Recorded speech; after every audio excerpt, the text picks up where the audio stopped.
La vie, c'est pas un chemin que tu peux écrire. C'est comme dans le monde du documentaire où on veut de plus en plus tout avoir écrit avant. Mais c'est justement l'opposé de la fiction. C'est le documentaire. C'est Marianne qui m'a enseigné ça. Fais confiance à la vie.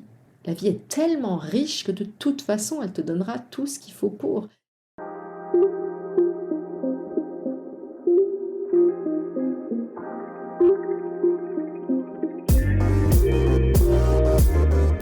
Bonjour et bienvenue, je suis Anne B et tu es sur Storylific, le podcast 100% outdoor. Je te propose de découvrir avec moi des explorateurs, aventuriers, sportifs de haut niveau et autres dévoreurs de vie qui vont te parler de leur parcours inspirant pour réveiller ton envie de vivre tes rêves. Car si eux l'ont fait, toi aussi tu peux le faire. Et simplement en écoutant, tu soutiens déjà la reforestation. Car ici, on ambitionne de planter des arbres avec les oreilles. Alors n'hésite pas à partager ce podcast, un grand merci d'avance. Toutes les explications sur cette action sont sur storylific.com. Réalisatrice, photographe, exploratrice, conférencière et ingénieure en construction hydraulique, Caroline Riegel est membre de la Société des explorateurs. Elle est remontée à pied en France depuis le Gabon, où elle travaillait sur un barrage.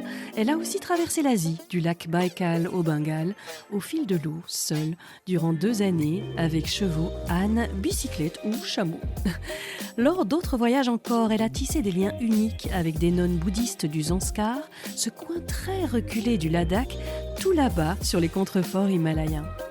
De ses aventures, elle a tiré plusieurs livres au titre évocateur, Soif d'Orient, Méandres d'Asie, Éclat de cristal, ainsi que des films documentaires multiprimés dont notamment Semeuse de joie, Zanskar, Les promesses de l'hiver. Bref, nous avons ici ce jour avec nous une aventurière aguerrie qui a l'art de partager ses émerveillements et nous invite à nous poser des questions d'une belle profondeur. Je la reçois après avoir lu son dernier livre, Une histoire des grandes exploratrices, un hymne à celles dont l'histoire a à peine retenu le nom et qui pourtant ont largement de quoi nous épater. Un épisode, c'est trop court pour retracer tout ce formidable parcours, mais on va tout de même évoquer ses grands voyages, la plus marquante de ses rencontres, et on va parler du bonheur, tout simplement. S'équiper, c'est bien. Bien s'équiper, c'est mieux. Le cheap qui vous laisse tomber en plein milieu d'une aventure, bonjour la galère et bonjour les déchets. Mon partenaire Ace Adventure propose du matériel et de l'équipement qui dure longtemps, surtout si vous en prenez soin. Sur aceadventure.com, vous trouverez des tas de conseils pour nettoyer, réparer et faire durer votre équipement. Alors, prêt à ne laisser que des traces de pas derrière vous? Ace Adventure. Adventure is everywhere. Bonjour Caroline Riegel. Bonjour Anne. Ah ouais, ça fait très plaisir de parler avec toi. Vraiment, je me suis réjouie. J'ai fait des petits bonds partout en sachant que ça allait se mettre parce que, voilà, comme je te le disais en off avant, je te suis sans savoir que c'était toi depuis longtemps. Ton documentaire sur le Zanskar m'était vraiment resté en tête. Et donc ici, quand j'ai vu ton livre sur l'histoire des grandes exploratrices, je me suis dit c'est une belle occasion de pouvoir parler ensemble de ton parcours, que je vais résumer en intro. J'ai pas encore fait l'intro, mais donc il y a beaucoup de choses à dire. Donc, si toi, tu devais te présenter de la manière dont tu aimerais qu'on te présente, loin des titres, des exploits, des ceci, qu'est-ce que tu aimerais qu'on dise de toi? Est-ce que j'ai droit à des jokers?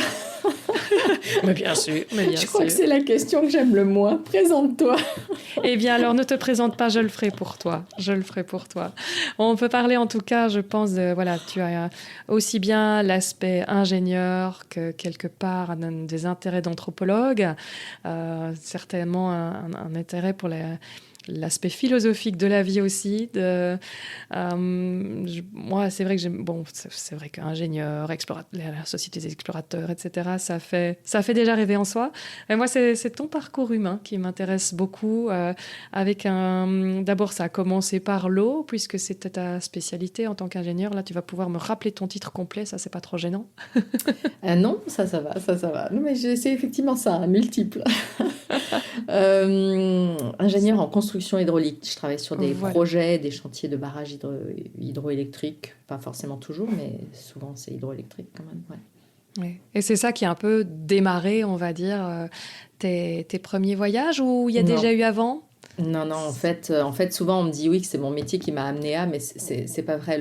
L'envie de voyage, l'envie de la curiosité, ça c'était déjà là. Et c'est ce qui fait que dans mon boulot, je me suis retrouvée en fait à travailler sur des chantiers parce que j'aspirais à cette immersion, à cette Ah voilà. découverte.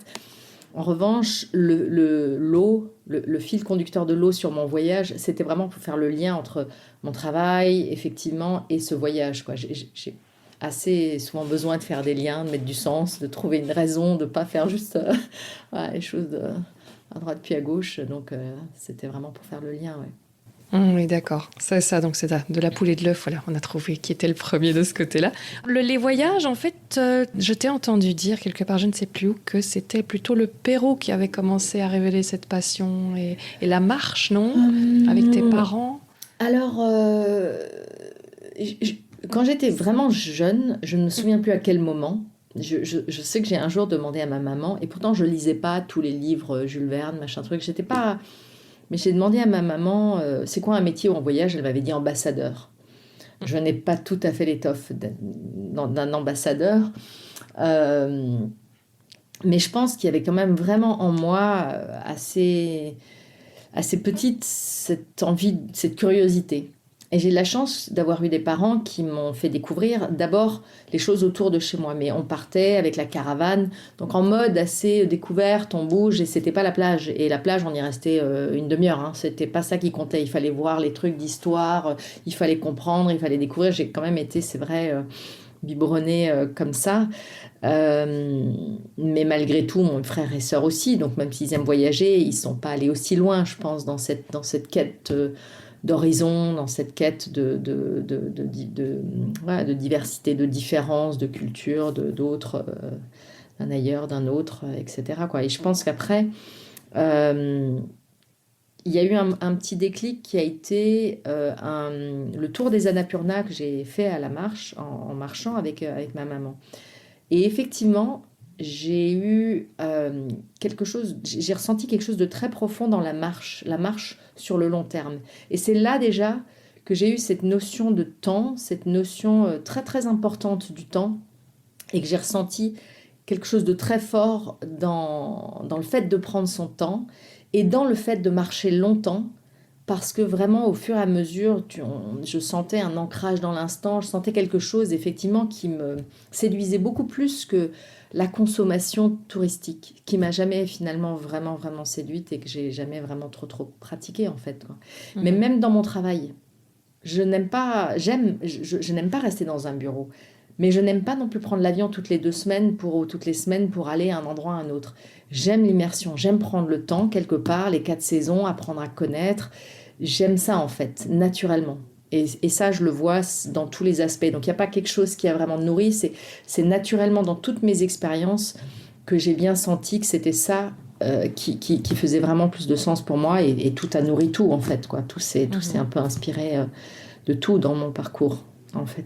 Pour moi aussi, c'est un truc qui m'affole toujours, c'est cette absence de temps humain, tout simplement. Je dis, mais le rythme humain, c'était pendant des milliers, millions d'années, c'était la marche, c'était le vélo maximum. Pour moi, c'est encore un voyage, mais plus que ça, je trouve qu'on passe à côté de tellement de choses. Pour moi, la marche est quelque chose, oui, déjà pour regarder, déjà pour respirer, mais pour rencontrer aussi. On est plus facile à aborder si on marche que Mm. si on passe à toute vitesse, évidemment. Mais je crois qu'il y a un enjeu majeur dans cette notion du temps, parce qu'en fait, moi ça, enfin là, je fais un immense raccourci, mais c'est vraiment ce que j'ai compris en côtoyant mes amies nonnes, justement, et en voyant les choses s'accélérer chez elles, et en comprenant à quel point elles avaient une intelligence collective. Mais comme plein d'autres ailleurs, nous en avons plein. Ici, une association est une intelligence collective, la démocratie est une forme d'intelligence collective à plus large échelle, etc. Mais j'ai compris qu'en fait, l'intelligence collective, c'était vraiment quelque chose qui a besoin d'un certain niveau de temps parce que tu vas écouter, chacun a une voix. Et écouter la voix de chacun, ça prend un temps, ce qui n'est pas totalement compressible, hein, je veux dire. Et donc, le fait que les choses changent n'est pas un problème, c'est inhérent à la vie. Dans le bouddhisme, l'impermanence est un fondement bouddhiste. Donc il ne s'agit pas de lutter contre le fait que les choses changent. Mais il s'agit de faire attention parce que quand les choses s'accélèrent, et ça c'est nous sommes responsables, ou plutôt nos systèmes, le système en place est responsable de cette accélération, et ça c'est une minorité de gens qui le décident et qui le gèrent, hein. Ça, par contre, ça met les minorités souvent complètement à mal et ça met nos intelligences collectives en péril parce qu'on n'a plus ce temps, on est sous pression, on n'a plus ce temps pour fonctionner de manière collective. Et là, on a vraiment tout à perdre. Là, ça devient extrêmement impactant. Ouais. Oui, oui. Ah, mais tellement d'accord. Mais c'est marrant, hein, je disais vraiment, le documentaire sur le Zanskar m'était resté. Et parfois, justement, quand la vie était hyper stressante, je disais, mais purée, pour être polie, mais qu'est-ce que j'aimerais être coincée dans ce petit village du Zanskar en hiver où tu sais rien faire et juste économiser et être avec les autres, quoi. C'est resté pour moi une image... Elle est faussement idyllique parce que parce que c'est dur la vie là-bas. J'en suis très consciente. Rien n'est gratuit. Enfin, je veux dire, oui. rien n'est. On peut pas avoir le beurre et l'argent du beurre. Ça fonctionne nulle part comme ça. Et il ne faut rien idéaliser. Sinon, tu appauvris en fait la réalité. Et appauvrir la réalité, c'est pas très bon non plus. Hein. Donc, c'est la complexité du monde qu'il faut comprendre. D'où l'intérêt, effectivement, de sortir de chez soi. Non pas pour consommer, non pas parce que c'est pas parce qu'on est allé à l'autre bout du monde qu'on aura forcément mieux grandi en humanité, c'est pas forcément vrai. Mais si on se frotte à cette complexité du monde, si on veut bien faire les efforts pour la comprendre, parce que c'est ça qui est dur, c'est beaucoup plus facile d'appauvrir, d'idéaliser, d'appauvrir sa compréhension des choses, mais c'est comme ça que les choses se clivent. Et c'est comme ça qu'après, il n'y a plus de moyens de communication, il n'y a plus de liens possibles pour tisser des amitiés au-delà de nos différences. Donc cette complexité du monde, elle est essentielle en fait. Et après, elle dit qu'elle n'avait pas l'étoffe pour être un ambassadeur, mais... Ambassadeur, c'est encore autre chose. Hein. Il faut savoir dire les choses comme ça et pas comme ça. Ah d'accord, oui, la compréhension est là, mais c'est le gant de velours qui est un peu paumé en chemin peut-être. Ouais, non, c'est diplomate. C'est tout à fait exact. Moi, j'ai fait la littérature plutôt et mon travail de fin d'études, mon mémoire, c'était sur Robinson Crusoe. Et ce qui m'a pas le plus passionné, c'est le regard sur l'autre, tu vois, qu'on idéalise ou qu'on démonise, mais qu'on ne rencontre jamais vraiment, sauf si on prend le temps. Voilà, mais c'était déjà des réflexes, ça m'a complètement sidérée de savoir qu'effectivement, la rencontre avec l'autre, c'est si difficile. Et c'est toute une démarche intellectuelle qui, à mon avis, te parle aussi, parce que c'est pas pour rien qu'on fait de l'immersion et qu'on reste avec ces nonnes que tu as rencontrées alors quand tu avais fait ton voyage Baïkal-Bengale. Oui. Voilà. On va peut-être du coup parler de celui-là. Donc, il y en avait eu un autre avant, c'était... c'est difficile de savoir de quoi parler, hein, il y a tellement de choses. Donc le premier grand voyage, c'était après un chantier au Gabon, si je ne me trompe pas, où pour le clôturer, tu as ressenti le besoin de marcher jusqu'en France, hein, c'est ça ? En fait, je préparais déjà mon voyage de 2 ans quand j'étais au Gabon. Mais la première immersion, parce que j'ai fait un double diplôme en Allemagne, j'ai passé une année aux États-Unis, j'ai travaillé. Donc là, je suis dans d'autres cultures, à minima d'autres langues. Mais ça reste des cultures cousines, ça reste des cultures, on est quand même dans un même, on est quand même dans un moule, relativement cousin, je ne sais pas, relativement proche quand même. Et c'est vraiment au Gabon que j'ai vécu, par contre, un dépaysement total, un déracinement assez fort, parce que j'étais en pleine forêt vierge, j'en ai écrit un livre. Non pas que je voulais l'écrire, que j'avais l'intention mais parce qu'à un moment, ça a jailli, c'est sorti, Donc là, j'ai vraiment vécu une année assez marquante. Et à la fin, j'ai dit, je venais vraiment de passer une année en pleine forêt vierge, j'avais pas Internet, j'avais pas de téléphone à l'époque, hein, donc je me voyais pas sortir, prendre l'avion et rentrer comme ça, quoi. Je sentais bien que ça aurait été trop brutal, et en fait, cette brutalité, quand on parle des changements de l'accélération, je pense que je le ressentais déjà finalement, quoi. Et donc j'ai dit niet, j'ai dit ok, écoutez, je prends 2 mois, là je rentre par les transports en commun, ça me fait un sas, quoi. Et ce voyage, d'une certaine manière, me préparait, j'avais déjà en tête, j'étais déjà en train d'ailleurs je savais que je m'arrêtais après chantier, parce que j'allais faire mon voyage de 2 ans, qui était mon grand rêve, etc., que j'avais pris longtemps pour construire. Et donc, cette remontée africaine, ça me préparait sous différentes formes, quoi. Et c'était déjà une manière de tester, d'être sur le chemin. Et donc après, j'ai fait le grand saut et je suis partie effectivement pour 2 ans sur les routes d'Asie, quoi. C'est merveilleux d'entendre quelqu'un qui dit qu'elle a fait le grand saut alors qu'elle a déjà passé un an en forêt vierge, oui. C'était déjà pas mais c'est mal un en cadre soi. professionnel. Oui, Donc, bien sûr. ça reste... Il y a d'une certaine manière une certaine forme à la fois de filet, à la fois de Oui. contrainte. Hein, il y a les deux. On a dû avoir un vécu quand même très intéressant. Je sais Ah oui, pas. oui, non, non. Et puis là, ce qui est fou, c'est que là, actuellement, je suis au Gabon. Et je suis dans Ah, cette même forêt des Monts de Cristal, là où j'étais il y a 22 ans. ah d'accord, là tu es Ouais, au Gabon? ouais. Enfin là, je suis à la maison, mais chez Ah, moi, parce oui. que mais je repars mercredi matin à 4 heures du matin, là. Ah, excellent. Donc, et ce qui est fou, c'est que c'est vraiment un hasard de choses que je me retrouve sur un chantier de barrage, juste en aval de celui sur lequel j'avais travaillé à l'époque, mais dans cette même forêt des Monts de Cristal. Et c'est nul doute que j'écrirai une suite parce que c'est toujours aussi incroyable, en fait. C'est rocambolesque, quoi. On est c'est le privilège de vivre en pleine forêt vierge, une des forêts vierges les plus riches au monde sur plein d'aspects. Et en même temps, voilà, dans un pays assez particulier, le Gabon. Tu as une carte postale du Gabon pour nous quand on t'en parle du Gabon et de tes impressions de la forêt vierge, quelle est la première image qui te viendrait à l'esprit? La forêt, c'est un monde qui n'est pas très facile, qui n'est pas très accessible comme ça pour quelqu'un qui n'y connaît rien. C'est vraiment pas un monde que tu peux pénétrer seul. Je dirais à la rigueur, tu vois, enfin, mon voyage de 2 ans, j'ai pu le faire seul. J'ai traversé une partie des déserts de Gobi, mais c'était jouable. La forêt vierge, tu rentres pas comme ça impunément. Euh, En tout cas, pas de manière longue. Et voilà, c'est vraiment un monde qui est d'une densité. Quand on parle de diversité, je ne connais finalement rien d'aussi riche en termes de diversité que la forêt vierge, quoi. Et ce qui me frappe, moi j'adore m'y retrouver, mais pas être en lisière, pas sur la piste, pas sur le chantier, rentrer dans la forêt, parce que c'est rentrer dans la forêt qui change la donne. Et en fait, je me sens toujours mieux tout d'un coup quand je suis dans la forêt. Parce que tout d'un coup, j'ai le sentiment, et ça, je ne le ressentais pas forcément il y a 22 ans, parce que de toute façon, j'avais une énergie, j'avais peut-être moins une sensibilité, et puis là, j'ai une expérience d'il y a 22 ans, justement, que j'ai, en écrivant, approfondie aussi. Et en fait, c'est une vitalité poussée à l'extrême que je ressens, et qui me recharge, en fait, dont j'ai le sentiment de me recharger. C'est aussi un monde très rude, la forêt, mais c'est ouais, un concentré de vie, voilà, une densité de vitalité qui est hallucinante en fait. Hmm. À tout point de vue, hein, je veux dire, c'est de toute la forme de. C'est dense, on n'y voit rien, on est là entouré d'arbres c'est pas grandiose à voir en termes de paysage parce qu'on est dedans, on voit rien. Genre, on a des arbres, des arbres, des arbres. Mais quand on regarde, c'est tout d'un coup, voilà, regarder de nouveau cet infiniment petit, cette diversité de feuilles, de plantes, de trucs, tout pousse de partout. Tous ces arbres, tu as l'impression que c'est que des arbres et que c'est les mêmes arbres de partout. Mais non, non, il y a une telle diversité. Et du coup, c'est dans les textures, dans les formes, dans les couleurs, dans les odeurs, dans tout, quoi. C'est extraordinaire. Et je parle même pas des animaux, hein. Oui, en plus, oui, oui. Mais les animaux, on les voit les pas beaucoup. insectes.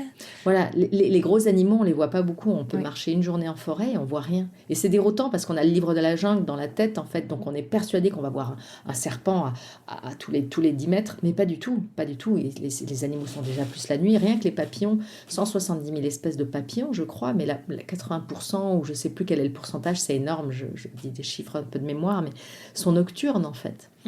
Donc c'est vrai que la forêt, elle est vivante de jour et de nuit, mais c'est la nuit qui a tout un monde qui n'est pas... Voilà, et où nous, on sent bien, parce que se retrouver en forêt de nuit, c'est quelque chose, hein. Le noir, il n'y a pas le silence, alors autant... voilà, mais il y a du bruit un bruit de partout qu'on n'identifie pas forcément, etc. Et enfin, là, on n'est vraiment rien, quoi. On est... C'est vrai que j'avais parlé avec un grand reporter, que on parlait que c'est l'éléphant de forêt en Afrique Oui. qui souffre le plus, qui est le plus braconné. J'ai dit pourquoi celui-là, plus difficile à repérer, oui. Elle me dit en plus, mais c'est très très facile pour les braconniers aussi. Tu te rends oui. pas compte, Oui. à 4 mètres, tu trouves plus les gens, hein. C'est foutu, tu Ouais. les trouveras plus. Même un éléphant à 4 mètres, tu le vois pas, hein. Donc, Il peut rester effectivement, planqué derrière un arbre et toi tu passes et tu le vois pas, tu le sens, mais tu le vois pas forcément. Mais oui, oui, c'est facile à braconner. Il y a 22 ans, je voyais pas les éléphants, mais comme l'endroit où j'étais à l'époque et où je dors actuellement aussi est devenu un parc national, Mhm. On voit quand même, voilà, les éléphants, effectivement, je les vois beaucoup, je les vois maintenant, ils viennent manger à côté. Donc, les animaux savent hein, quand ils sont dans un univers qui... Et ils sont moins agressifs quand ils sont pas chassés, en fait, aussi. Mhm. C'est vrai qu'il y a pas mal d'accidents avec les éléphants, donc c'est pas les paisibles dont on a l'habitude ici en Europe, enfin dans notre vision, de notre image d'Épinal à nous. Mais oui, donc le livre que tu as écrit là-bas, c'est Éclat de cristal, pour ceux qui ont envie d'aller plus loin pour l'histoire du Gabon. Et là, on va partir sur ce grand voyage terrestre du Baïkal au Bengale. Là, c'était vraiment un voyage au fil de l'eau, hein, pour rappeler ta vocation maintenant d'ingénieur, mais avec une vision plus poétique, certainement. Qu'est-ce qui t'a inspiré ce voyage? Pourquoi là-bas? Là, je dirais que c'est vraiment mon voyage initiatique. Voilà, c'est vraiment le voyage. Il y a un avant, un après dans une vie. Je vais très très loin dans la déconstruction de moi-même d'une certaine manière, dans le fait de lâcher le cordon ombilical voilà, qui me tenait, hein, de revenir au bout de 2 ans à nu, totalement à nu. Hein. Alors avec une conscience très aiguisée, une présence à l'instant, à l'autre, etc. Très très aiguisée, mais totalement à nu, parce que j'ai défait toutes mes couches, quoi. C'est pas un voyage dont on rentre indemne et dont on se remet comme ça en claquant des doigts, quoi. C'est vraiment un voyage à la Nicolas Bouvier où tu rêves un voyage, tu le construis, mais c'est parce que à la fin tu ne reviens pas comme tu pouvais l'imaginer que vraiment tu as fait un voyage au sens noble du terme, au sens avec un grand V, quoi. Mais j'avais, je pense, vraiment cette volonté de m'affranchir de beaucoup de contraintes, en tout cas, pour prendre le temps, vraiment. C'est ce choix de 2 ans, c'est vraiment ça, prendre le temps et le temps de découvrir le monde, de comprendre le monde. Wow. Et quand je dis comprendre le monde, c'est large, mais c'est effectivement comprendre le monde, comprendre notre humanité, qu'est-ce que c'est, comprendre tout ce que je n'arrivais pas à comprendre, aller voir des choses qui m'émeuvaient tant. C'est certains paysages voilà, des hauts plateaux d'Asie, l'hiver himalayen, c'est des choses, je le vois et ça m'émeut tellement que voilà, j'ai besoin d'y aller, quoi, et j'ai besoin de le vivre. Et j'ai fait ce voyage. Et alors, tu as cherché à rencontrer un certain type de personnes ou tu voyais les rencontres qui se faisaient au fil de ton itinéraire? Non, c'était au fil de l'itinéraire, mais les seules choses que j'ai préparées, justement, c'est l'aspect eau. Parce que ça me passionnait, parce que c'est mon métier, parce que ça a été le fil conducteur du voyage, histoire d'avoir un cap. J'avais aussi compris à quel point, en tant qu'individu, une femme, malgré tout, on te dit c'est dangereux, c'est dangereux. Oui, c'est dangereux, mais c'est pas une question de danger. C'est une question que tout seul, en tant que femme, mais un homme aussi, hein, mais voilà, en tant que femme, tu as quand même encore l'aspect physique, même si j'étais quand même sacrément en forme à ce moment-là. Je veux dire, on est vulnérable.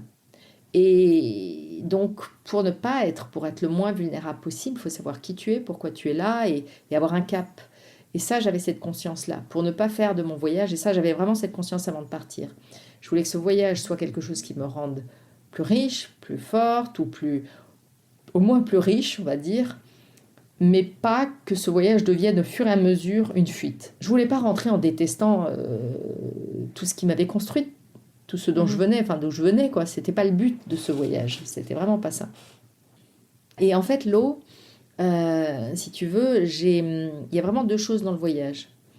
La partie immersion, je sais très bien que je ne dois pas préparer les choses trop, justement, de manière trop précise.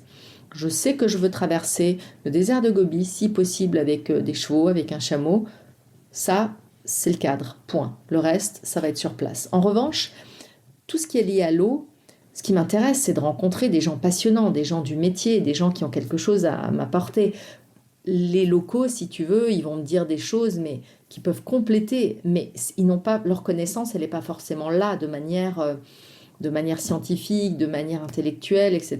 Je veux dire, et ce volet-là qui m'intéresse parce que je suis ingénieure, parce que ça, je l'ai préparé. J'ai rencontré pas mal d'acteurs de l'eau avant de partir pour essayer d'avoir à minima un contact, parce que je savais que tu ouvres une porte, ça t'en ouvre tout de suite derrière, en règle générale, plusieurs, qui me permettrait de rencontrer sur place quelqu'un, un glaciologue, un environnementaliste, un ingénieur, peu importe, qui me compléterait mon regard justement en immersion. au plus proche des populations locales. Et ça, je l'avais préparé en revanche. Parce que ça, je savais bien qu'en arrivant, j'allais pas pouvoir toquer comme ça aux portes n'importe qui, n'importe quoi, n'importe comment, et qu'il valait mieux avoir voilà, une entrée quelque part. Le reste, c'était le voyage. Donc le reste, c'était, il fallait que j'ai identifié les points noirs ou les points administratifs, les contraintes. Les seules contraintes que j'avais sont effectivement les visas, les frontières, bien identifier ce qui est possible, ce qui ne l'est pas. Et puis après, c'était l'aventure. Donc c'était, on verra bien quoi. Yes. Comment je trouve et... Qu'est-ce que tu trouves que les gens devraient savoir sur l'eau et qu'ils ont l'air d'ignorer superbement pour le moment? Oh bah, enfin des choses banales quelque part, hein. L'eau, bah, l'eau c'est la vie. Je veux dire, c'est donc même si les choses s'assèchent quelque part, bah, ça retombe en excès ailleurs, hein. Je veux dire, l'eau c'est vraiment un cycle, il y a une quantité définie. Par contre, l'eau, le fait que l'eau ne soit dans ce monde-là pas pour tout le monde, gratuite, accessible, etc., c'est un vrai problème. Et le fait que des entreprises très opportunistes aient mis l'eau en bouteille, aient vendu l'eau, etc., ça, c'est un vrai problème. Parce qu'on aurait dû défendre de manière beaucoup plus forte et ne pas privatiser ce droit à l'eau, cette distribution de l'eau, cet accès, cette notion d'accès à l'eau. Ça, pour moi, c'est un vrai problème. Et on n'en a pas tellement confiance, tellement moi la première, hein, je veux dire, quand je fais mon voyage avec les nonnes en Inde, on a consommé des bouteilles d'eau parce qu'il y avait un vrai problème de santé potentiel lié à, voilà. Mais tout de suite, ça pose des problèmes d'équité, ça divise entre gens qui ont accès et gens qui n'ont pas accès, donc entre riches et pauvres. Ça peut déjà être un angle à travers duquel on peut étudier nos sociétés quelque part. Ouais, et puis après, il y a les conflits, hein. Les problèmes de conflits d'eau, c'est des conflits, c'est des sources de conflits énormes en réalité, hein. Parce que c'est l'enjeu majeur. Et il y a des pays, l'Inde a fait pression à l'époque quand il y a eu la division Pakistan-Inde, la séparation. Nehru a joué des robinets qu'il avait à son avantage, puisque l'Indus coule d'abord en Inde avant de couler au Pakistan, mais qu'au Pakistan, ils ont que ça. En Inde, au Pakistan, voilà, sorti des montagnes. Et donc c'est des moyens de pression énormes en réalité. C'est des armes, hein. Ouais. Oui, ça me fait penser à certains barrages en Chine. Ouais. Ouais, c'est intéressant. Alors, de ce long voyage, à plusieurs moyens de déplacement, tu dis, hein, il y a eu chameau, vélo. Comme tu disais, tu en as retiré quelque chose parce que tu t'attendais à en retirer. Mais c'est ça qui a fait que c'était un vrai voyage. Et pour ceux qui voudraient aller plus loin dans celui-là, c'est pas un livre, c'est deux, je crois, que tu as écrit. Ouais, c'est en 2 tomes, ouais. Voilà, sur ce magnifique voyage. Et donc, c'était la rencontre avec le Zanskar. Est-ce que tu peux nous parler de cette région, Le pour ceux qui ne la Zanskar, situeraient pas bien? Oui. ouais, bah c'est une petite vallée himalayenne qui fait partie du Ladakh, on va dire, qui est une enclave tibétaine dans le nord de l'Inde, donc de culture tibétaine, de langue tibétaine, mais qui fait partie de l'Inde depuis la séparation, hein, depuis la création de l'Inde comme on la connaît. Et puis même avant, c'était une région du Ladakh qui était autonome, qui avait ses rois, etc., hein, même si ça a été à certains moments de l'histoire inclus dans le Grand Tibet, on va dire. Mais voilà, c'est une petite vallée qui a longtemps été assez enclavée, assez un peu isolée, un peu en bout de piste, un peu difficile d'accès selon les saisons. Et une vallée de haute montagne, hein. On est à 3500 mètres d'altitude à minima, donc c'est une vallée de très haute montagne, ouais.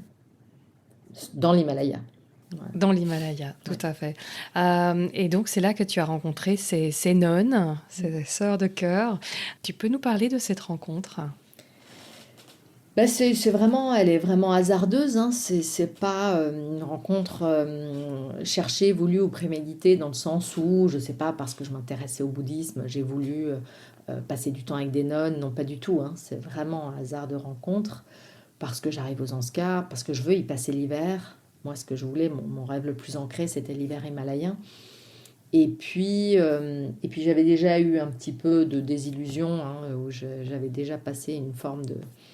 Voilà, le stade de l'idéalisation, je l'avais pris frontalement en Mongolie où j'avais fait pleurer voilà, une amie qui m'avait rejoint pendant un mois quand nous avions le chameau à deux, ce qui donne un avantage sur la bête.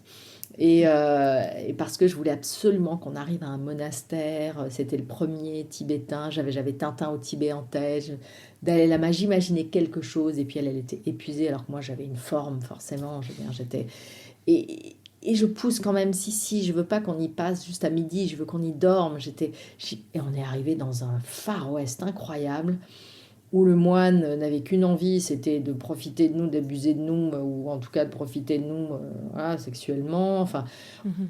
on est arrivé dans un... où tous mes idéaux ont été cassés, mais en 2 secondes, c'est bon, là, j'avais compris que tout le monde bouddhiste n'était pas forcément voilà, comme le Dalai Lama. Donc en arrivant aux Zanskars, c'est d'abord cet hiver himalayen, c'est d'abord ce privilège, pour moi, occidental. Pour eux, c'est pas un privilège à l'époque, hein, je veux dire, mais de vivre un peu hors du temps, voilà, de vivre coupé du monde, parce que je sentais bien il y avait quelque chose là d'essentiel à vivre et à comprendre. Et effectivement, je rencontre ces femmes. Et alors, elles, par contre, dans le genre religieux bouddhiste hein, du monde tibétain, elles m'ont mais sidérée. Et je me souviens de Mathieu Ricard qui dit, par rapport à ses grands maîtres qu'il a suivis pendant 20 ans, qui sont très grands maîtres, hein, lui qui a côtoyé une élite intellectuelle, scientifique, artistique, par son métier, par ses parents, il avait dit, je veux dire, aucune des personnes que j'ai eu la chance de rencontrer n'incarnait aussi bien, aussi fortement ses valeurs au quotidien que ces grands maîtres qu'il a choisi de suivre. Et en fait, je me rends compte que j'ai face à moi des femmes qui n'ont reçu quasiment aucune éducation, ni laïque, ni religieuse, qui ont une maîtrise du langage de la joie remarquable, une capacité à vivre en harmonie, et qui incarnent leurs valeurs véritablement, à chaque instant, au quotidien. Et j'ai vécu avec elles, en fait, un hiver, une sorte d'expérience et de bonheur extrêmement intense et extrêmement longue. Et ça laisse pas indemne. Oui, parce qu'effectivement, le bonheur, en général, on a plutôt l'habitude de quelque chose de fugace. Donc, effectivement, comme tu dis, le bonheur long, c'est rare. Donc, ça vaut la peine, effectivement, d'être souligné. Je vais vite intercaler une des questions de ma petite fille, parce que oui, ça a inspiré ma petite fille aussi, celle de 11 ans. Et je dis une question, et puis, ah non, j'en ai deux. Bon, ok, tu en as deux. On va mettre les deux. Bonjour Caroline. Pourquoi on appelait les nonnes bouddhistes les semeuses de joie? C'est moi qui les ai appelées les semeuses de joie. Parce que, en fait, un peu plus tard, des années plus tard, après les avoir rencontrées, je les emmène découvrir l'Inde, leur pays. Et puis, en fait, je les vois s'émerveiller du monde, s'ouvrir au monde. Je les vois ouais, découvrir cette incroyable diversité du monde. Et par chance, l'Inde offre une sacrée palette de diversité. Et puis, je vois les gens face à elles. Des gens, des centaines, des milliers de gens finalement. Je les ai exposés à des milliers de gens. Et en fait, c'est incroyable parce qu'il se passe, sans aucune exception, toujours quelque chose quand les gens sont face à elles. Et c'est à la fois cette capacité qu'elles ont à regarder les gens sans jugement, à la fois cette maîtrise de ce langage de la joie, le rire qu'elles ont qui permet de... Mais tout ça, en tout cas, va droit au cœur de l'humanité de celui qu'elles regardent, de celui avec lequel elles échangent. Et c'est ça qu'on voit, et ça s'exprime par de la joie, en fait, qui est manifestée. Parfois, ça a été aussi des larmes, parce que ça remue quelque chose de tellement profond que les gens sont émus aux larmes. Mais c'est un mélange de joie et de quelque chose qui est chamboulé, parce qu'elles sont capables d'aller mettre le doigt au plus beau de nous-mêmes, en fait. Et c'est ça, j'ai vu que c'était des semeuses de joie, quoi. C'était tellement évident que ça m'est venu tout d'un coup au milieu du voyage, je ne sais plus à quel moment. Et puis en fait, c'est devenu le titre du film et c'est devenu le nom que je leur ai donné. Et tu peux expliquer pour les non-initiés, on va dire, ce concept qui est assez central de la joie, justement, pourquoi ces méditations, cette vie de bouddhisme, les ont ancrées dans la joie et dans cette diffusion de joie en plus, c'est génial. Alors là, je ne peux pas le dire sur un plan bouddhiste parce que je ne maîtrise pas forcément en fait voilà, leur philosophie. En revanche, ce que moi je pense aujourd'hui, effectivement, il y a bien deux choses différentes. La joie et le bonheur, c'est pas tout à fait pareil. Le bonheur, c'est un état que l'on arrive à atteindre ou que l'on choisit d'atteindre envers et contre tout. Et pour moi, la joie, c'est un langage. Le rire est un outil, mais la joie, c'est un langage. Et parce que c'est un langage, ça se travaille. Et ça se travaille de manière collective, parce que comme toutes les langues, c'est quelque chose pour communiquer. Donc, c'est dans le collectif que ça se... Et comme elles ont cette capacité cette intelligence collective et cette capacité à imposer dans leur collectif l'harmonie, c'est un travail au quotidien, hein, c'est pas juste par simplicité ou par naïveté en réalité. Mais du coup, elles ont cette capacité aussi à être dans un état de bonheur peut-être plus que d'autres, et dans cet état de bonheur, à pratiquer littéralement, c'est alors quelle est la poule, quel est l'œuf, hein, mais à pratiquer ce langage de la joie aussi entre elles. Et c'est du coup un langage qu'elles maîtrisent, mais avec une force incroyable, et ce qui leur permet de partager avec toute la générosité qui est une des premières valeurs fondamentales dans le bouddhisme, hein, voilà, ce qui leur permet de partager leur bonheur et d'amener l'autre dans un état de bonheur aussi. Mmh. Si on parle justement de cette maîtrise de la joie qu'elles ont, un moment où elles t'ont vraiment bluffé, ou qu'on puisse comprendre un cas concret pour bien saisir ce que c'est cette joie qu'elles arrivent à vivre et à faire vivre visiblement. Alors, un cas concret, elle me demandait toujours de leur chanter une chanson. Alors moi, je suis pas très très forte, là, je connais pas 36 milliards de chansons par cœur. Mais disons que j'avais réussi à avoir les paroles, et puis en plus à l'époque on n'avait pas internet hein, pour aller chercher des paroles tout de suite, et je ne reconnaissais pas de paroles par cœur, et chanter une chanson sans paroles c'est vite assez inintéressant pour l'autre. Et donc je leur avais chanté Ne me quitte pas de Jacques Brel. Sauf que j'ai pu leur expliquer les paroles. Mais alors c'était excellent parce que je leur expliquais les paroles et en fait ça les faisait beaucoup rire, parce que les histoires d'amour ça les fait plus rire qu'autre chose. Et puis en fait ces femmes prient. Elles prient le matin, elles sont là en train de prier, elles prient pendant des heures. Mais on pourrait penser que la prière, voilà, c'est extrêmement... oula, attention, c'est sérieux. Donc la prière, il faut être sérieux de bout en bout. On est... Mais en fait, c'est pas du tout comme ça. Au moment où elles sont en train de prier, elles y mettent mais alors toute leur intention, et pour avoir passé des heures et des heures et des heures à prier avec elles. C'est bien ça que j'ai ressenti, et que j'ai ressenti de manière collective. Mais la prière s'arrête, c'est la pause. Instantanément, elle se marre. Et elle se marre quand je leur avais appris ne me quitte pas, parce que du coup, il y en a une qui sort parce qu'il faut qu'elle aille chercher le thé. Donc elles étaient toutes là en train de faire ne me quitte pas, parce qu'elles avaient bien compris la signification. Mais c'est extraordinaire, quoi. C'est là où dans d'autres mondes, on s'impose tellement de choses par ambition, par contrôle, etc., pour plein de raisons, hein, parfois bonnes et parfois moins bonnes, mais et où du coup, on s'interdit en fait cette joie. Alors que le monde est déjà bien assez rude là où elles vivent. C'était déjà la sobriété, la rudesse s'était poussée à l'extrême quand même dans cette vallée. Et donc les gens s'en sont pas trop rajoutés. Et donc effectivement la joie, ça aide quand même à endurer cette sobriété, cette rudesse. Et puis elles avaient là-dessus cette liberté.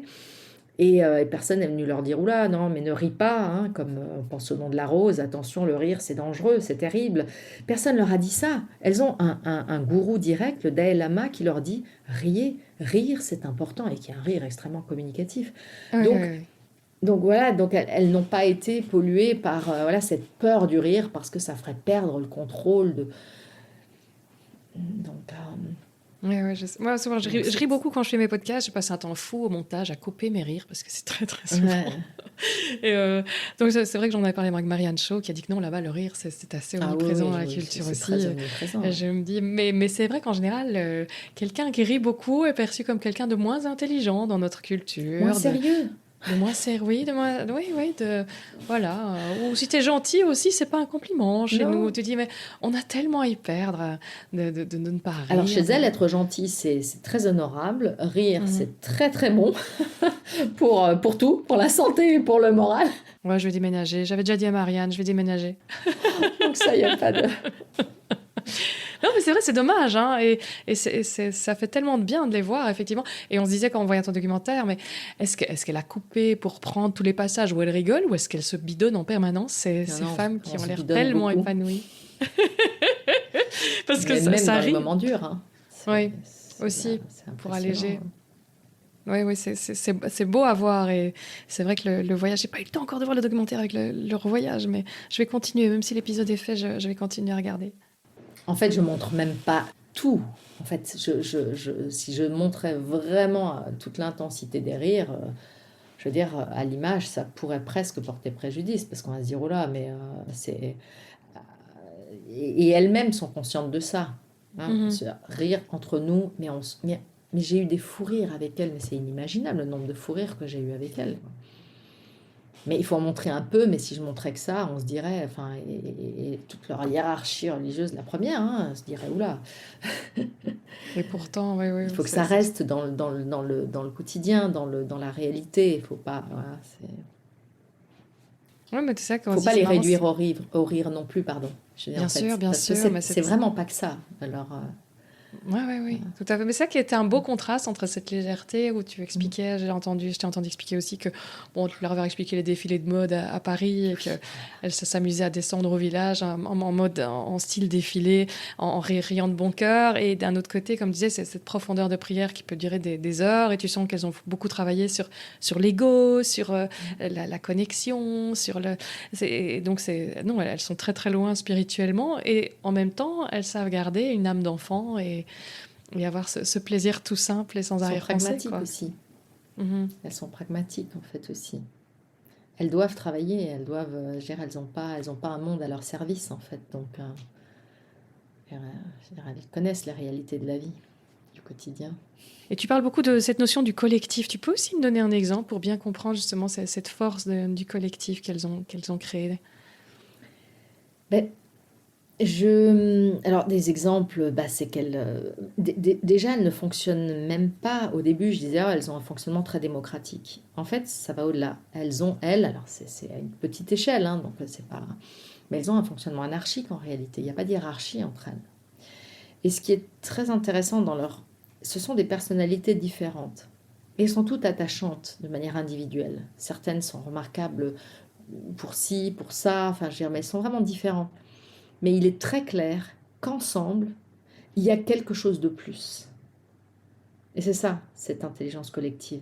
Elles ont cette capacité, cette volonté aussi, chaque jour réaffirmée littéralement, de se servir voilà, du groupe de chacune pour faire quelque chose de plus qu'elle, de plus important qu'elle en tant qu'individu, et de plus fort aussi. Et parce que c'est plus fort, c'est ça qui leur permet d'être plus fortes individuellement, chacune dans leur humanité, dans cette incarnation des valeurs, et dans cette capacité à gérer toutes les difficultés de la vie, les arrachements au bonheur, à gérer voilà, des choses qui peuvent, si tu ne sais pas les gérer, détruire ta propre humanité, en fait. Hein, ou en tout cas, la mettre très à mal. La colère, pour elle, c'est un poison. Pour moi, c'est d'abord un indicateur, mais si tu ne le gères pas, c'est de l'énergie, il faut être capable de le canaliser. Si tu ne peux pas, ça peut faire beaucoup de dégâts. Et en fait, je vois bien que chez elle, c'est collectivement, parce que chacune prend une part de la colère de l'une à un moment donné. Et prendre une part, c'est ne pas chercher à tout prix à avoir raison. Parce que c'est pas ça qui est important, toi en tant qu'individu. Mais si, moi j'ai raison, toi t'as tort. C'est là où cette intelligence collective leur permet justement de surmonter ça, de surmonter ce réflexe d'ego, de vouloir, voilà, et en fait d'avancer et de surmonter pas mal de crises. Voilà, mais c'est ce qui les rend aussi plus à même de vivre le bonheur.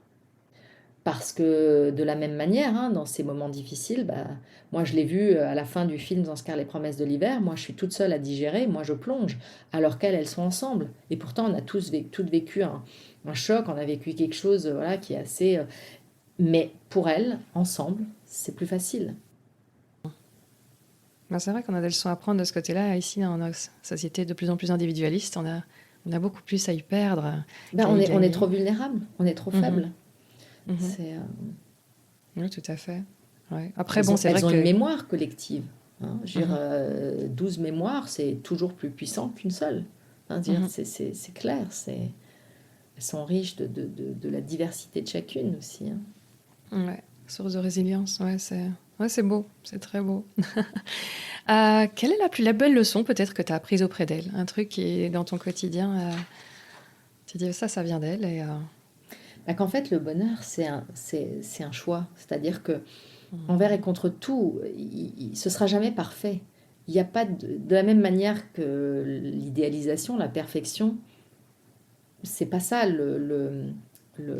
pour moi en tout cas. Et si ça l'est pour elle, parce que l'éveil est une perfection pour elle, mais c'est tellement lointain qu'elles sont quand même pas toutes proches de cette volonté de perfection en permanence, mais parce que ça c'est dangereux d'une certaine manière.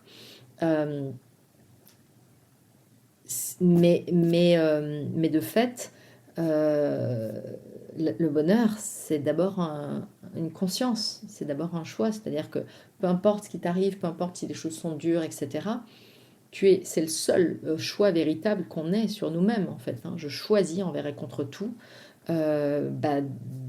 d'être heureux plutôt que de m'énerver, plutôt que de pleurer, plutôt que d'abandonner, etc. Et je sais que ça va me permettre potentiellement aussi de partager quelque chose d'utile et de bon pour l'autre. Et donc d'être avec l'autre. Et donc de ne pas être tout seul dans quelque chose qui, à un moment donné, peut faire énormément de mal à ma propre humanité. Et quand elle est vraiment très en souffrance, hein, je veux dire, soit tu déprimes, soit tu finis par ne plus... quand tu incarnes pas tes valeurs, hein, c'est le bien commun que tu sers pas à la fin. Hein. Voire que tu détruis, hein, ou tu fais tout pour détruire. Moi, j'ai jamais réussi à comprendre. On m'a emmenée au Struthof quand j'étais toute jeune, parce que je suis alsacienne, et je comprenais pas. J'avais une incompréhension totale. Je n'arrivais pas à comprendre pourquoi des humains pouvaient faire ça, parce que pour moi, tu peux pas ne pas aimer les humains. Enfin, je veux dire, c'est nous, c'est moi, c'est mon genre. Je n'arrivais pas à comprendre. Et si j'ai eu besoin de courir le monde, c'est aussi parce que j'avais besoin de comprendre ça. Je n'arrivais pas à comprendre. Attends, pour une béotienne, c'est un des camps... C'est un camp d'extermination nazi, oui, voilà, qu'il y avait en Alsace, pardon. Donc là, j'avais vu, voilà, il y avait des chambres à gaz aussi, etc. Quoi. C'est beaucoup moins connu que c'est sûr, hein, que ceux qui ont... voilà, non, sur le front Est, que Auschwitz ou d'autres. Mais il y a une deuxième chose que j'ai comprise aussi avec elle. C'est à quel point le pouvoir est un problème. Et à quel point le pouvoir, c'est, je crois, une corruption de l'âme. En revanche, attention à bien dissocier la notion, parce que c'est ça qui n'est pas évident. Avoir des responsabilités, endosser une responsabilité, endosser une autorité, hein, dans un cadre défini. Moi, sur mon chantier, j'ai de l'autorité. Mais quand on est sur un terrain de foot, c'est pas moi qui ai de l'autorité. J'ai une responsabilité, mais quand on est... voilà, dès que le chantier s'arrête, je n'ai plus de responsabilité face aux gens avec lesquels j'ai côtoyé pendant un moment. Donc il y a un cadre défini. Et cette notion de cadre, de limitation, elle est très importante. Parce que la responsabilité et l'autorité, c'est très important. Je disais qu'elles étaient dans un fonctionnement anarchique, mais elles ont chacune des responsabilités, voilà, soit par une fonction qu'elles exercent en rotation, soit par naturellement, parce que la plus jeune, elle a plus d'énergie, elle porte beaucoup plus. Il y en a une, elle est plus érudite sur le plan bouddhiste, donc elle a naturellement une certaine forme d'autorité, ou voilà, dans ce cadre-là. Mais aucune n'a jamais versé dans le pouvoir. Aucune n'a jamais laissé le pouvoir quelque part la placer, parce que c'est ça, hein, une fois que tu as le pouvoir, tu considères que les autres sont inférieurs à toi. C'est ça, ça ne te place plus du tout dans une échelle de complémentarité. Ouais. Et ça ne les a jamais, elles n'ont jamais été corrompues par cette notion-là, quoi. Jamais. Alors que les monastères tibétains, attention, ça n'a pas toujours été aussi honorable. Ils se sont fait la guerre, il y a eu de grandes problématiques de pouvoir, etc. Mais c'est vrai que les nonnes sont loin de ça. Et elles avaient ni l'illimité mentale ou morale, ni l'illimité matérielle. Ça leur donne une très, très grande humilité.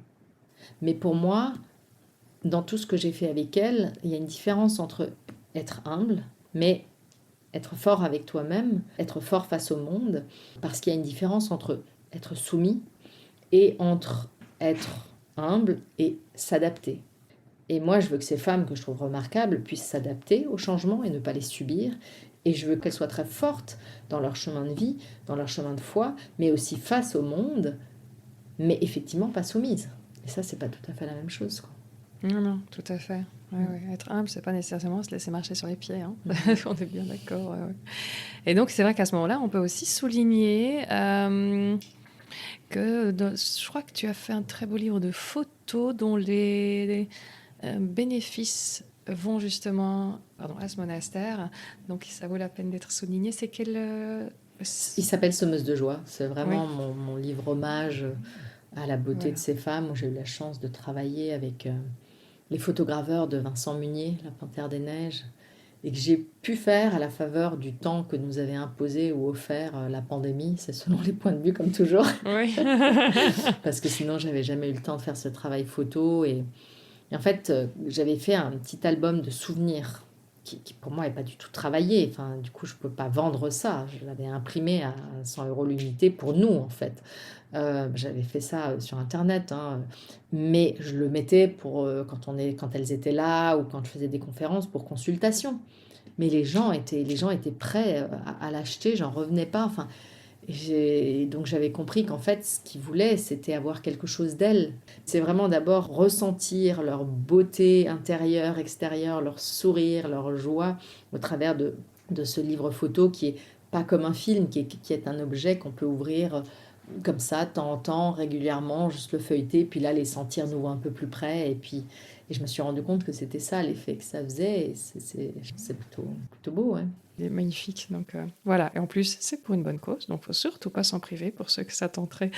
Une histoire des grandes exploratrices. Alors ça, c'est le livre qui a fait que je t'ai contacté. Un très très chouette ouvrage. Je me suis délectée, donc il est là pour ceux qui regardent sur YouTube. J'ai adoré la préface, l'introduction que tu en as faite.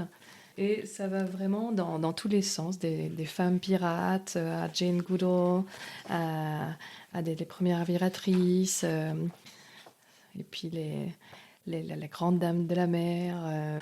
C'était un très très très beau recueil, et ça fait du bien de voir toutes ces femmes qu'effectivement l'histoire avait presque oubliées pour certaines.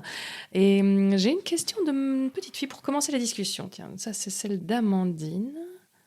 Bonjour Caroline, combien de femmes exploratrices connais-tu? Bonjour Amandine, qu'est-ce que tu appelles connaître? Tu veux dire connaître personnellement ou connaître parce que j'ai lu leurs récits ou... Parce que je ne sais pas bien. Ah bah écoute, on peut répondre aux deux, hein. Oui. Connaître, maintenant j'en connais quand même un certain nombre parce que j'ai fait des recherches, etc. Il y en a plein que je ne connaissais pas, il y en a quand même certaines que je ne connaissais pas. Connaître personnellement, j'en connais quelques-unes, il faut qu'elles soient vivantes déjà, mais j'en connais quelques-unes quand même, des femmes que j'ai mis dans ce livre ou même que je cite dans l'introduction, j'en connais certaines, ouais. Ce qui est une grande joie et une grande chance. Ouais. Et dans le livre, il y en a combien comme ça qui sont présentés? Il y en a une cinquantaine, je crois. Une cinquantaine, oui. Ouais. Ça, on le vient. Oui. C'était un peu la seule condition parce que j'ai été très libre du choix. Et ce livre, on me l'a proposé. Donc, c'est pas, on me l'a proposé un jour comme ça, c'est arrivé dans ma boîte mail. Je me suis demandé si j'arriverais à faire cet exercice un peu contraint d'écriture. Moi qui avais écrit de manière assez libre jusque-là. Et en fait, j'ai adoré faire ce livre. Et quand tu disais ça fait du bien, faire ce livre m'a fait un bien fou. Je me suis retrouvée dans toutes ces femmes, j'ai forcément trouvé à minima quelque chose dans ce qu'elles sont, cette capacité de courage, dans cette capacité à repousser la peur, etc., dans cette curiosité, cette volonté, cette endurance. Et, et j'ai un peu refait la lecture de ma vie, en fait, en parallèle ou en écho, en jeu en d'écho. écho, voilà, comme si elle me prenait par la main un petit peu en travaillant, en plongeant dans leur vie. Euh, et moi qui ai passé une période un petit peu difficile, et je me suis rendu compte qu'il y en a beaucoup qui avaient passé des périodes difficiles dans leur vie, en fait, en réalité, tellement elles ont dû repousser les frontières, et toutes les frontières, pas juste les frontières physiques, mais les frontières des interdits aussi, et que ça, c'est jamais sans conséquence. J'ai retrouvé, en fait, grâce à elle aussi, vraiment à la fois l'enthousiasme, à la fois la force et le courage que j'avais à 20 ans qui m'a permis de faire tout ce que j'ai fait, parce qu'on ne fait pas ça si on n'a pas ça intrinsèquement en soi à un degré quand même assez poussé. Et puis, quand j'ai écrit, on m'a demandé de faire une longue intro, où je parle, du coup, je fais mon portrait d'une certaine manière, et mon choix, mon regard et mon choix, où j'explique un petit peu mes choix dans ce livre, je commence par parler du syndrome de l'imposteur.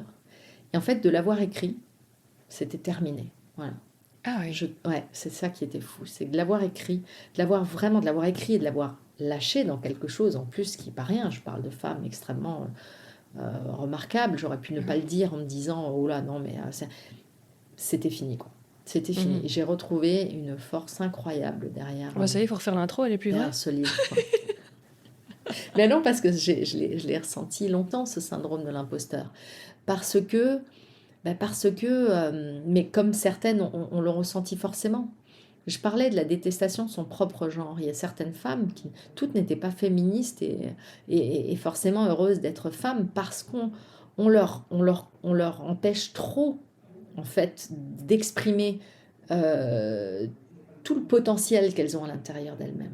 Et en fait, c'est ça, ces femmes, à la base, je veux dire, elles ont un potentiel hors norme, parce qu'elles ont un intellect. Gertrude Bell, elle fait des études brillantes, elle surpasse Laurence d'Arabie. Je veux dire, pour en être là, il fallait qu'elle soit déjà largement meilleure au départ, parce que justement, sinon on ne leur permettait pas. Donc, ces femmes sont soit brillantes pour certaines, soit elles ont une endurance, une force physique remarquable, elles ont une endurance morale extraordinaire, elles ont une curiosité, elles ont forcément toute l'envie, tout le potentiel, à la fois dans le corps, dans le cœur et dans l'esprit.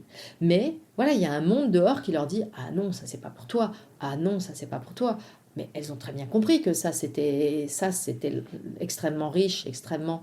Comme Tachiang Mo, une de mes nonnes, une des plus érudites, une des plus âgées, celle qui à la fin du film Dans les promesses dit l'hiver, mais ça sert à quoi d'avoir plus? Ça sert à quoi d'avoir plus? Elle qui a un regard extraordinaire, rempli de compassion, mais elle déteste son propre genre. Pourquoi? Parce que cette femme, à 20 ans, elle avait tout compris.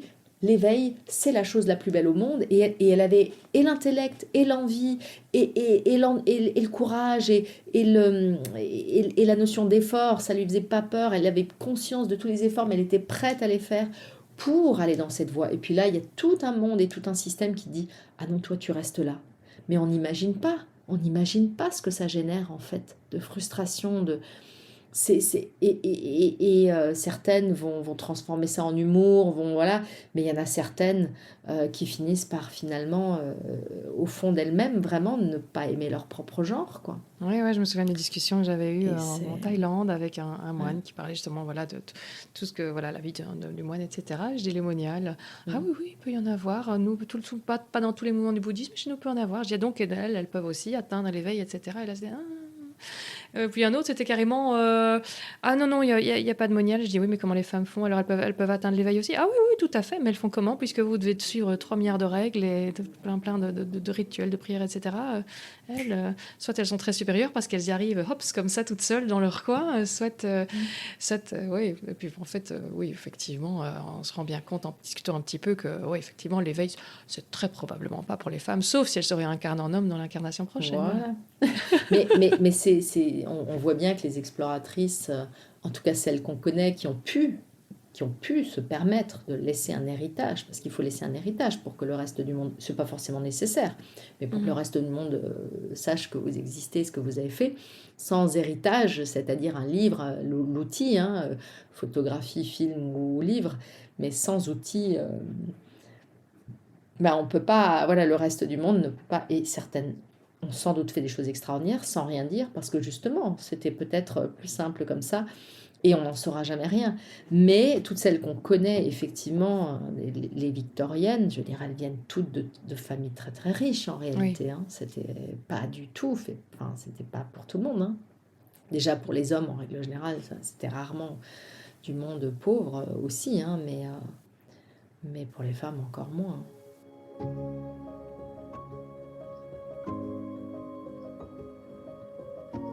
La femme n'a cessé d'être critiquée tout au long de l'histoire pour sa tenue. Trop masculin, trop féminin, trop court, trop couvrant, l'homme peut explorer nu, en jupe ou en costume. Personne n'en fait toute une histoire. Quelle peur ou quel fantasme nos existences nourrissent-elles si violemment parfois? Plus que jamais, il est essentiel d'insuffler l'esprit d'exploration. Sortir des rangs pour questionner nos vies, continuer de les inventer, de les enchanter. À ceux qui choisissent de partir, incombe la responsabilité de raconter la beauté, la diversité et la complexité du monde. Plus jeune, j'aurais aimé connaître ces femmes lorsque j'avais besoin de conseils et d'encouragement pour oser le pas de côté, puis en assumer les conséquences. Puissent-elles continuer d'inspirer les pionnières de demain à dessiner leur chemin la tête haute, le sourire large et le cap sur l'horizon.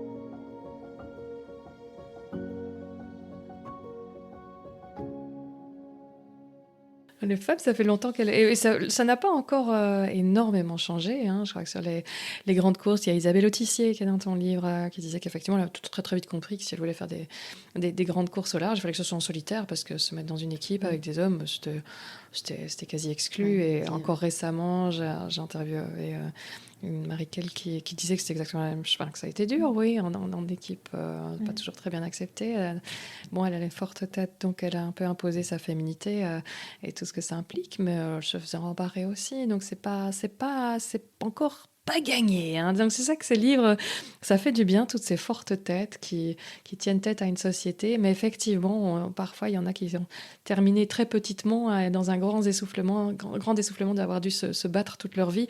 Et justement, mais je trouvais que ça amenait fort la deuxième question de ma petite fille, qui m'a vraiment surprise. Je m'attendais pas, je me dis mais d'où ça vient ça? Mais elle voulait absolument poser une deuxième question. Est-ce qu'un jour tu as déjà voulu abandonner mais tu as quand même continué? Alors, je ne sais pas pourquoi elle s'est mise comme ça, tout coup, à vouloir te poser des questions de résilience, mais c'était tellement juste. Je me dis, elle a vraiment bien compris l'épisode qu'on a préparé, là, avec toutes ces femmes qui y ont été et tout. Je me dis, oula, question importante. Alors, c'est assez marrant parce que, en fait, les moments où je ne suis pas bien, où je n'ai pas été bien, où vraiment j'avais un sentiment d'échec dans ma vie, et donc là, c'est la notion d'abandon, d'abandonner, etc., parce que c'est ça. C'est pas du tout dans les moments où je suis en mode aventure, exploration, etc. Dans ces moments-là, il y a quelque chose lié au mouvement, quelque chose lié à l'action. Alors pendant mon voyage de 2 ans, jamais la question ne s'est pas posée 2 secondes, quoi. Absolument jamais. Mais parce que quelque part, il y a un but, un cap, il y a quelque chose qui fait que je sais pas, c'est beaucoup plus facile en fait d'avancer, de continuer à travers la tempête même, quand on a ça. Alors que quand on est sans projet, dans des moments où on n'a pas un projet justement, des moments entre deux eaux, des moments où on est un peu là comme ça, c'est beaucoup plus facile là de plonger un petit peu et d'être... Mais dans l'épreuve, je pense à par exemple Claire Honorstein, cette Allemande qui fait la première, le tour du monde en automobile. Mais les hommes, ils abandonnent à côté d'elle. Ils abandonnent. Mais elle, je pense qu'elle ne peut pas. En fait, ça caractérise quand même pas mal les explorateurs, les aventuriers. C'est que la notion d'abandon, tu la repousses aussi loin que la peur, quoi. Mais parce que c'est viscéralement, intrinsèquement ce que tu veux vivre. Et que tu n'abandonnes pas ce que tu veux vivre comme ça. C'est beaucoup plus facile d'abandonner quand tu es au service d'eux, etc. Et puis là, tu dis, oh, il y en a marre, quoi. Mais quand c'est intrinsèquement, tu sais que tu vis ce que tu veux vivre. Je pense que la notion d'abandon, elle n'est pas du tout la même, quoi. Et donc, toi, les notions de cette volonté d'abandon, elle est plutôt arrivée entre deux projets ou quand un projet à construire était trop lourd ou... Non, C'est entre deux projets. Quand je sais vraiment pourquoi je fais un projet, je ne vais pas lâcher si facilement quand même. Mais il faut que je sache pourquoi je le fais. Voilà. En fait, c'est ça qui est très important. C'est qu'il faut savoir pourquoi. Si tu ne sais pas pourquoi tu fais quelque chose, en tout cas moi, là, j'abandonne très facilement. Ça devient le pourquoi Je sais pas pose tout ça, pourquoi quoi. je fais, mais genre là, ouais. Mais si je sais vraiment pourquoi je veux faire quelque chose, je sais quel sens ça a dans ma vie ou dans celle d'autres, notamment avec les nonnes. Là, je déplace des montagnes, vraiment, c'est assez fou, quoi. Ouais, super. Je crois que ça va être une belle réponse. On va prendre un peu de recul pour des questions un peu plus générales que j'aime bien poser aux personnes. Quel est l'échec qui t'a le plus appris? L'échec formateur. Alors, ce que je pourrais considérer comme un échec très formateur, c'est un voyage tout récent que nous avons fait en Antarctique. Voilà, avec des personnalités un petit peu connues dans le monde de l'aventure, ou de la photographie, ou voilà. Nous étions un groupe assez hétéroclite. C'était intéressant parce qu'on n'avait pas forcément de points communs apparents. Et il y a toute une histoire autour d'un film que celui qui construit cette expédition rêve de faire. Moi, je l'ai ressenti dès le départ et je sais que d'autres membres de l'expédition le savaient aussi au départ.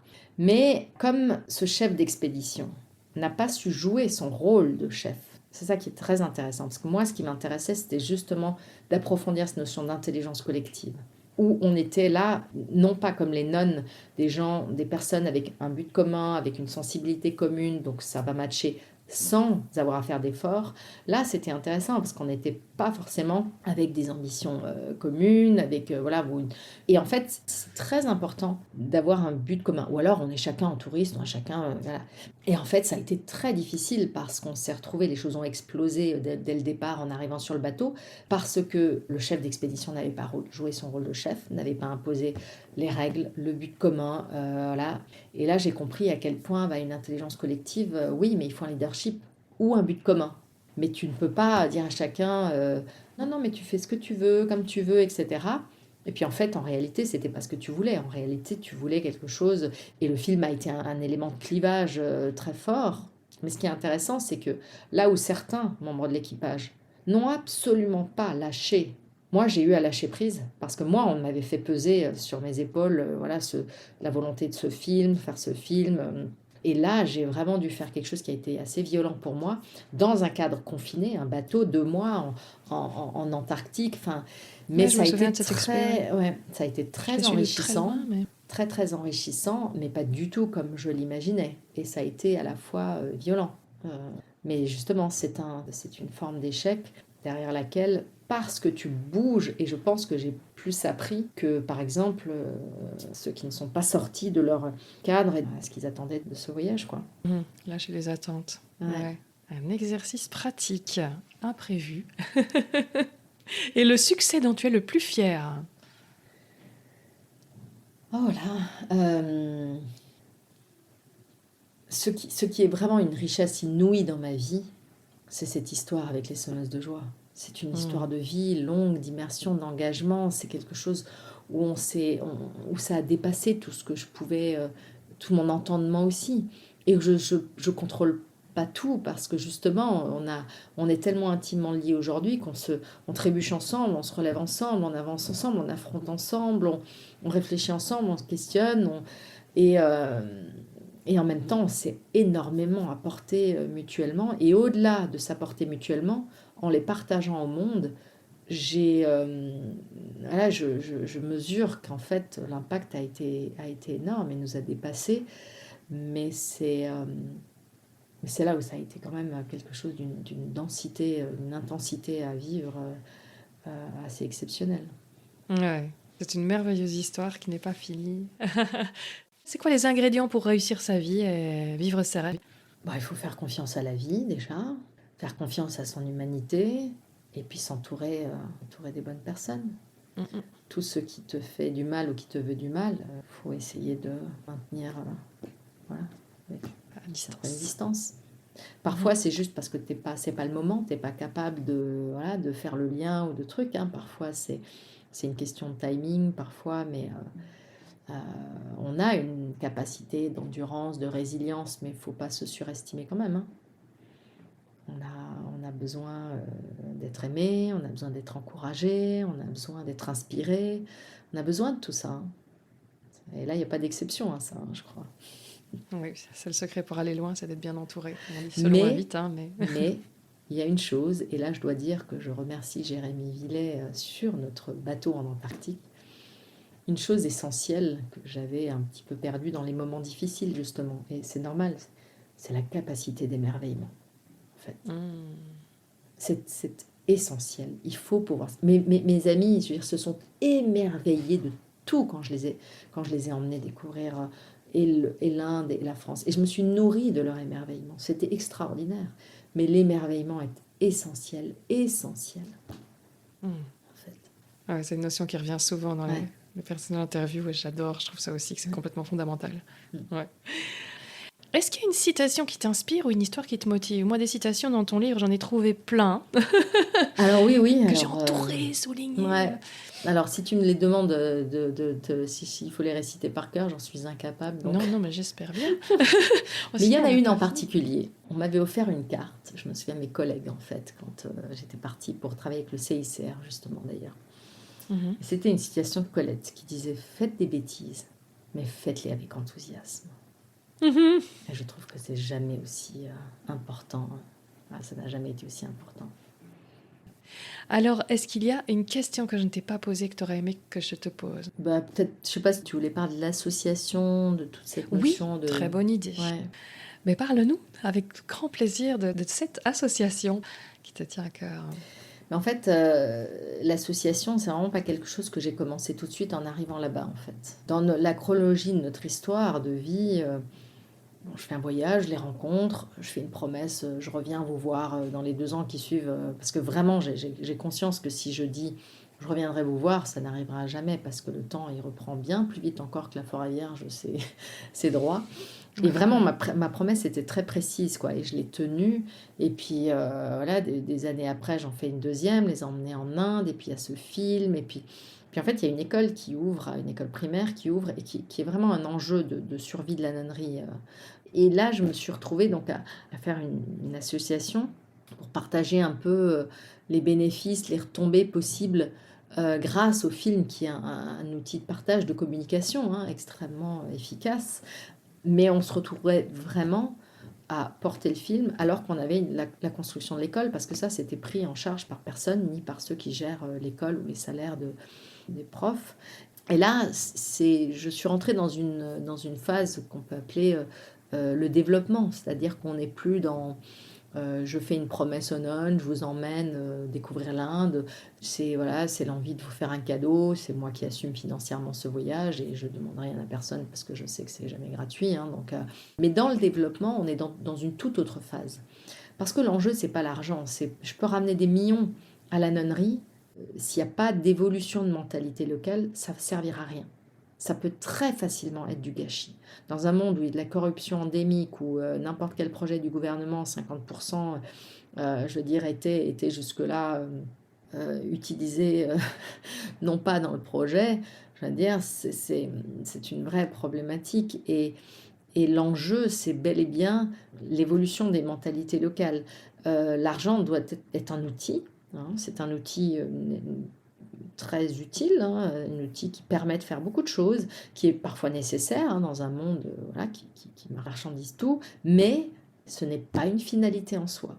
La finalité, si on veut parler de survie de la nonnerie hein, et de pérennité de la nonnerie dans le temps, ben c'est quoi? Cette nonnerie, c'est un héritage ancestral, culturel, de sagesse, voilà, de culture tibétaine, mais c'est pas le mien, c'est d'abord le leur, c'est d'abord celui des villageois. La nonnerie appartient au village, appartient aux villageois. C'est eux qui ont besoin de nonnes, de rituels, etc., de toutes ces pratiques-là, dans leur quotidien, dans leur pratique de la foi, de la religion, etc.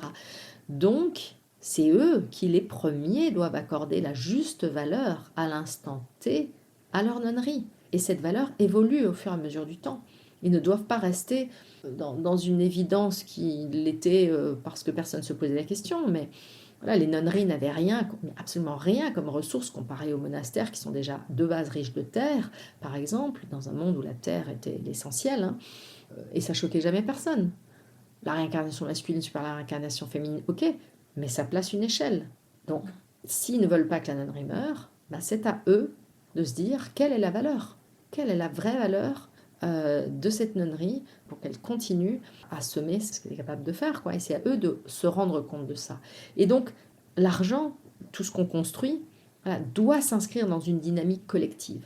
Il faut qu'il y ait voilà, une intelligence collective qui s'élève hein, au-dessus des avis plus ou moins voilà, convaincus ou pas, etc., des individus, quoi. Et c'est ça l'enjeu. Et donc là, l'association, c'est vraiment ça. C'est pas pour moi de faire de cette nonnerie un truc super riche à l'avenir, de faire... C'est vraiment tout simplement ancrer la nonnerie dans son temps et leur permettre de s'adapter plutôt que de subir, justement, face à un monde qui, dans sa rapidité de changement, bah, est aussi de plus en plus brutal, quoi, de par cette vitesse qui s'accélère, justement, des changements. C'était chouette aussi de voir que le voyage, j'avais dit, leur avait permis sans doute d'être un peu plus au fait de ce qui se vivait en dehors de leur village, que certaines n'avaient jamais quitté.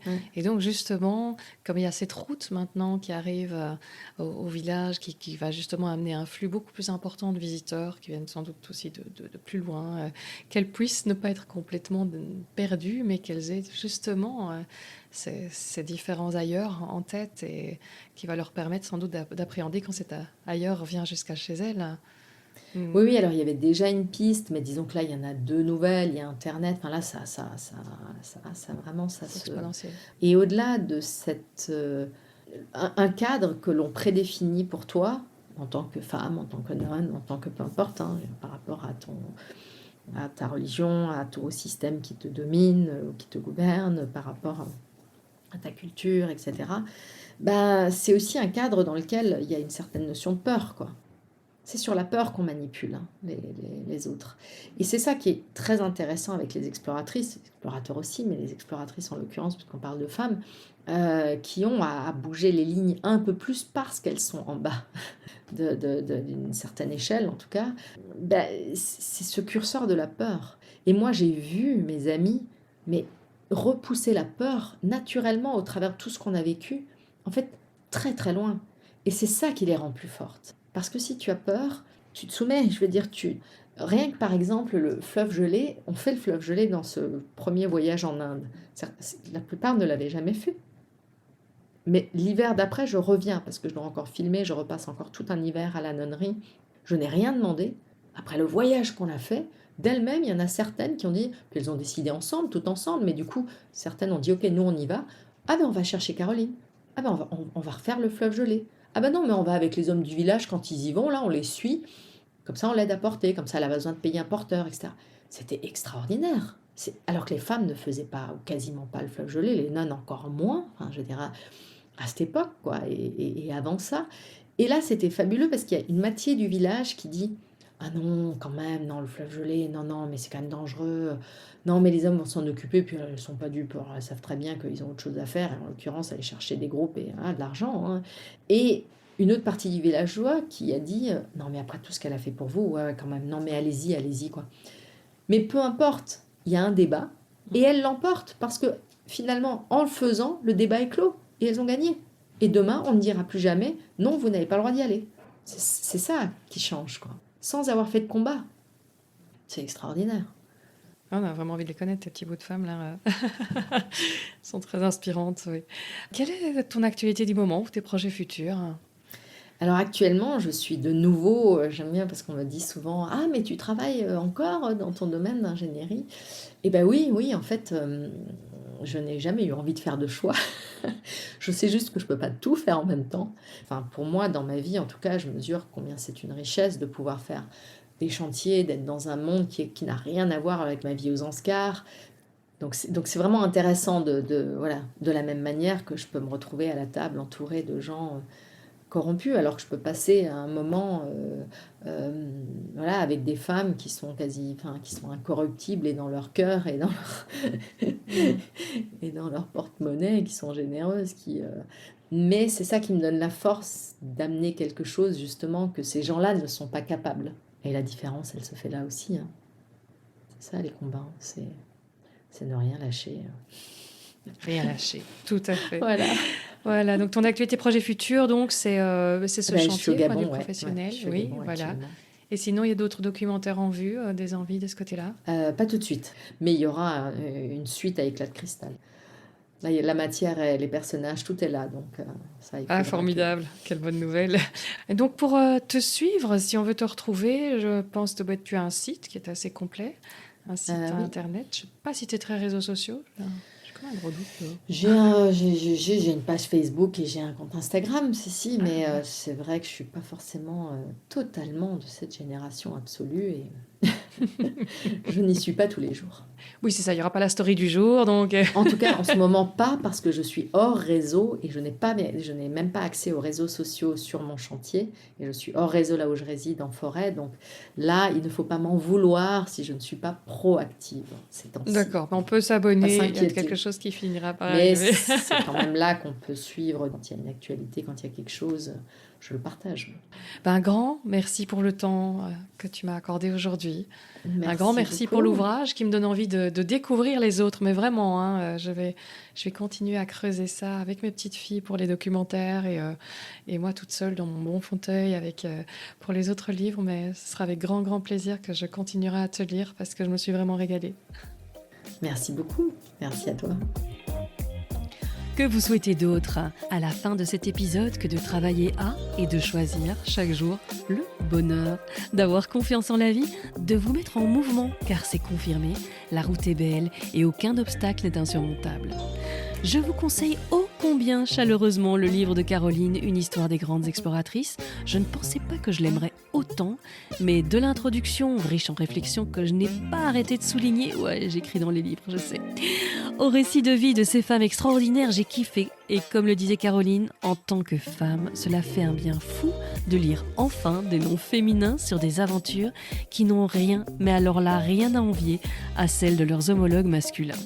Une belle idée de cadeau à ton ami génial qui souffre du syndrome de l'imposteur peut-être, ou à toi-même, que tu sois homme ou femme d'ailleurs.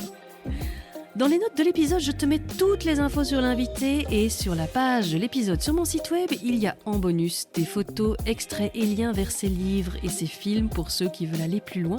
Et ils auront bien raison. Dans le prochain épisode, nous irons de l'Argentine à la Cordillère des Andes à vélo avec Antoine de Hallois, un apprenti aventurier qui va te montrer une fois de plus que l'aventure, il suffit de se lancer et la route s'ouvrira devant toi. Comme toujours, je termine en te demandant de faire un petit geste tout simple, mais qui fait un monde de différence pour le projet. Storylific soutient la reforestation, donc si l'épisode t'a plu, partage-le sur tes réseaux ou parle-en autour de toi, car plus il y a d'oreilles, plus on plante. Merci à AS Adventure pour son indéfectible soutien à Storylific et à toi pour ton écoute. À bientôt!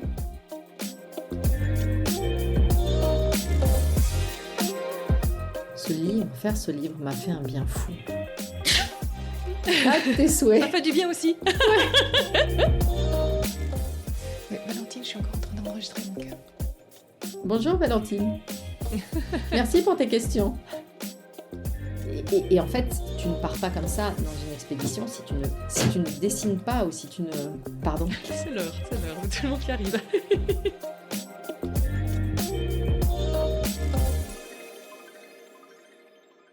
Dis-moi, Amandine, qu'est-ce que tu penses, toi, de quelqu'un qui met comme ça en avant les femmes, les exploratrices, les aventurières, dont on n'a pas beaucoup parlé dans les livres avant?